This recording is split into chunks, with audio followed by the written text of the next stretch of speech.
Bupati baru terima penghargaan Kemendes, tegaskan penguatan ekonomi berbasis koperasi.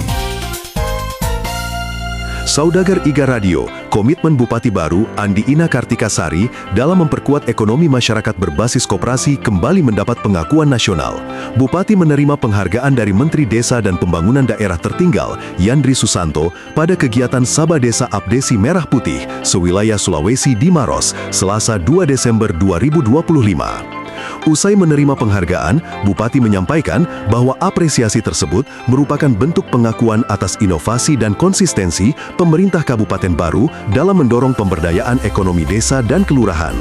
Bupati menegaskan, Pemkab Baru akan terus memperkuat koperasi desa dan kelurahan Merah Putih sebagai motor penggerak ekonomi rakyat. Ia menekankan pentingnya pendampingan, penguatan manajemen, serta pembukaan akses pembiayaan dan pasar bagi masyarakat. Dari Kabupaten Maros, Alil Iga Radio mengabarkan.